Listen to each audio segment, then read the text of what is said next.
Good afternoon, everyone. My name is Kathryn Doherty, and the topic for my summit presentation today is finding the heart behind the identity. So I'm a different person to everyone.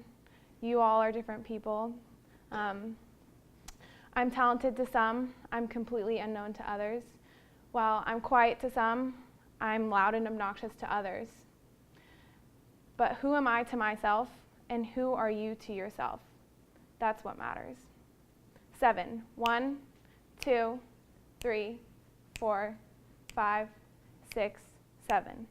It takes 7 seconds for a person to form a first impression of another person.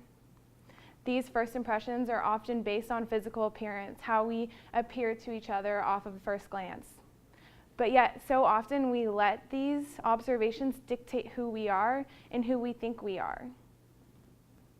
So the world around us tries to get us to form this fake identity based on these. This fake identity is more of a roller coaster because it's based on things around us that we can't control. We no longer just have our name, but we have a title underneath. Whether that be your job title or whether that be a sport you play, these titles we always input after our name now. So we've become marketed from a young age to become marketers of ourselves. And I think this really is sad to see, but it's also just a reality in our world today. So let me back up for a second. How do we define identity? The dictionary defines it in 2 different ways. The first, the fact of being who or what a person or thing is. I love the word fact because it's something that's not subjective. It's supposed to be hard. You can't disprove.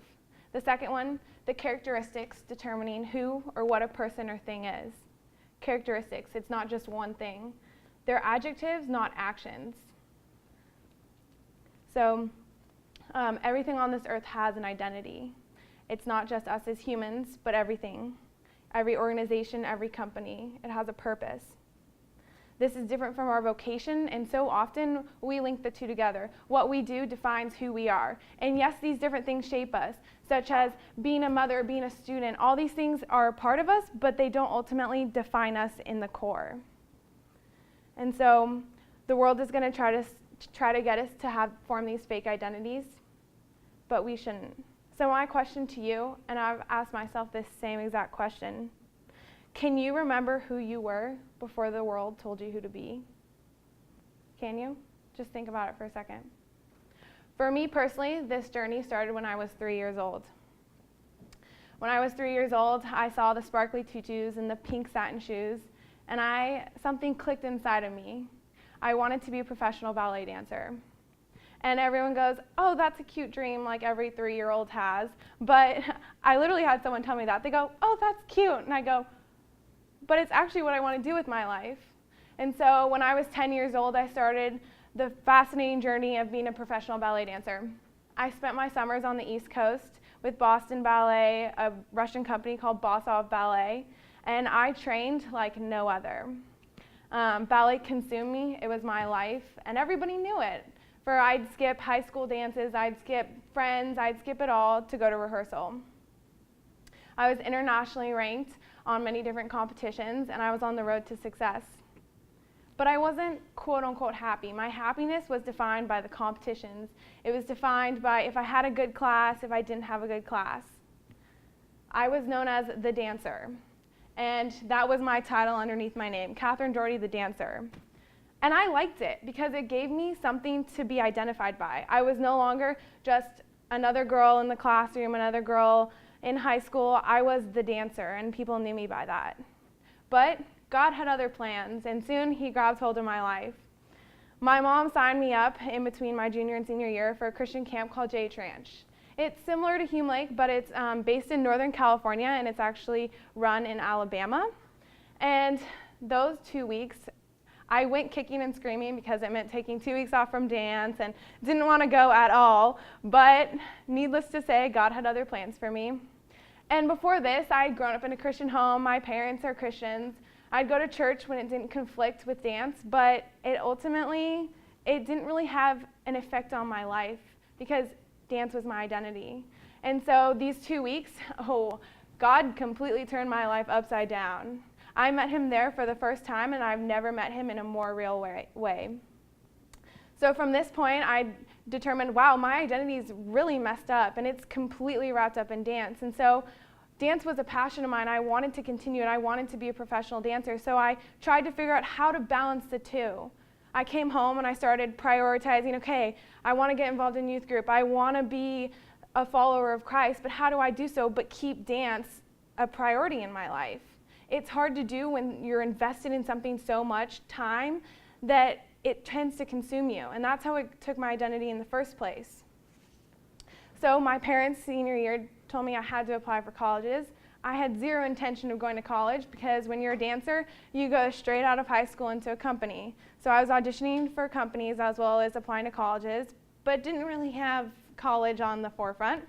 And I remember last minute, senior year, I signed up to go to Mexico with my church. And this trip was a big eye-opening experience. It was the first time I had thought about anybody other than myself in the longest time. And I realized what difference I could make when I wasn't dancing, and that there was a whole other world out there besides my dancing career. And so the biggest decision I ever made was on that trip to quit ballet. And you don't have to quit something to let go of your identity, but I knew for myself that there was so much more to life than dance. I saw my sister go into the professional world, and I saw what a slippery slope that was, and I knew I kind of want something else. I kind of want to be normal too. I want to go to college. I want to have a normal college experience. And so that day forward was a big transition for me. It was the start of an identity in Christ. So, who does God say I am? In Matthew chapter 16, Jesus asked Peter this question, "Who do you say that I am?" He said, "I am the Messiah." He said, "You are the Messiah and you're the Son of God." And this is now my found identity, that I am a daughter of the King and I am a follower of Christ, and that is my set stone. This quote, I think, is a great capture of this. Our true value doesn't come in our abilities, but rather in our identity as a child of God. Bill Johnson says, "You are more yourself when you are wrapped in your purpose than your position." And I love that quote. That's been my life quote for the longest time now, because when you are wrapped in your position, you'll never be satisfied. It will be that roller coaster of emotions, but when you're set in your purpose in Christ and leading others to Christ, that becomes your set stone, and everything else doesn't matter. It matters, but not in the same way. So what does this all have to do with PR?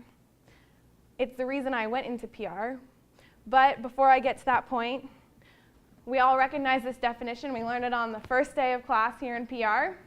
What is public relations? Well, it is a strategic communications process that builds mutually beneficial relationships between organizations and their publics. PR has lots of different sides to it. You can go into more of the writing style, so you do writing broadcast scripts, you can write press releases, or you can be more on the rebranding side, working with companies, marketing them. But in any case, you're still working in the same goal. You're still working to build that mutually beneficial relationships between organizations and their publics. So, just like every human has an identity, every company and every organization has an identity. It's why they were built. They were built for a purpose. You don't just form a company because I feel like it. Like, it has a set stone, it has a set purpose that it deems to bring to the public. And so, just as we are supposed to find our identity within ourselves, we are supposed to do so in PR with companies, and then ultimately promote that to the public. This quote at the bottom, brand is the sum total of how someone perceives a particular organization. Branding is about shaping that perception. We as PR professionals have the ability to help the public shape their perception of a company. And that perception should be one that is rooted in the company's identity. And ultimately, that is our goal. But how do we do this? Integration. So this starts with research. If you don't know a lot about your company's identity, well, you better start, because that's what it's all about. So research, digging into why the company was founded, what is its ultimate goal? And some companies keep their identity and they're running strong, but others try to fit to a fake identity. Just like we as people do, they try to fit to a fake identity that they feel like viewers will want. But what they don't realize is that viewers just want something honest. They want something true that they can relate to, and then they will become loyal to you. They don't want some fake version. You look at the long-lasting companies, they're ones that have stayed true, versus ones that have just tried to mold with where the world's going. So this bottom quote, it says, mass advertising can help build brands, but authenticity is what makes them last. If people believe they share values with a company, they will stay loyal to the end, or to the brand. And that's a great quote that represents what I was just talking about. People want truth. It's not going to be easy, but they want it. So back to my journey a little bit. Identity is a journey. It's not going to be, you find your identity in Christ, that's it, that's good. So when I came to Biola, I declared as pre-med, very different than PR. I tried to take my dancing background and go with that because you learn a lot about the body and everything. I learned real fast it was not for me, but at first I loved having the major of like pre-med behind me. People would be like, oh, what's your major? I'd be like, pre-med. And they'd be like, oh, wow, you're so smart, you're so disciplined. And I loved having that backing. And before I knew it, it kind of started to come into my identity. And I was like, whoa, whoa, whoa, this is not right. This is not what I want to do. And after some classes with chemistry, I was like, I'm out of here. Not my best subject. So I ended up transferring home, and I went to community college for a semester just to figure out my life. What was my next move? What was I passionate about? What did I want to go into? And so I ended up coming back to Biola, and I ran cross country and track and field, which is a whole journey of its own. But the difference when I came back to running was I wanted it to be a passion, not something that I invested so much in that it overtook me. And the difference between running and dance was so different. It was catastrophic.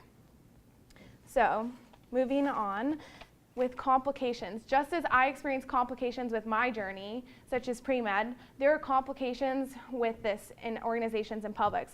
For instance, I'm working with Fellowship of Christian Athletes, FCA, and this semester I'm interning with them. And they work with athletes, not just athletes, young athletes, professional athletes, but they try to reach everyone. They work a lot in high schools. They work a lot in professional athletes. And so we have a huddle right now at Lucerna High School. And they wanted to change the name because they felt like it didn't encompass everybody. So instead of Fellowship of Christian Athletes, they wanted to change it to Alive for Christ. Which at first we were like, okay, explain yourselves, like, why do you want to do that? And they felt like they couldn't reach people that weren't athletes because of the title athletes in there. And so they came up with the mission statement, and we aligned it with the mission statement of Fellowship of Christian Athletes, and it was ultimately the exact same. But what they were doing was trying to change the name to get more people in, instead of staying true to what their actual mission statement meant. And Fellowship of Christian Athletes isn't about just reaching athletes, it's about reaching the whole community, all the students. And so they ended up changing the name back, but that's one thing. So how do we do this? Instead of fixing things, we often try to change things, just as we see with Fellowship of Christian Athletes. They were trying to change things instead of fix it, ultimately. So one campaign that I'm going to mention that's recent this year is the Disney campaign. This is one that I think has done an excellent job of staying true to their identity. And we've all heard of Disney. We all know what they're about, inspiring children, inspiring dreams. And so they just started this campaign. It's called #DreamBigPrincess.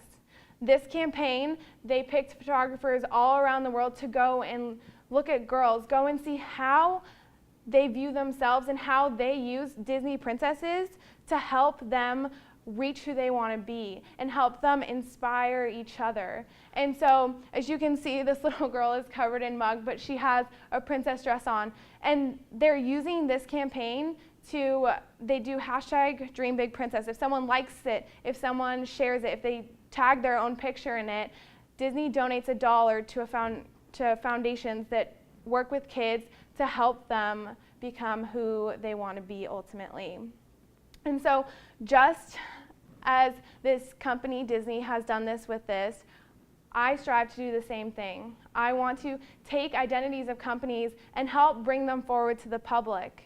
And my journey is not over. It's just getting started. I'm sadly graduating in December, 13 days or so, and I am moving home actually to pursue an MBA because I feel really passionate about this, and I want to go more into the business side of companies and help this be brought forth.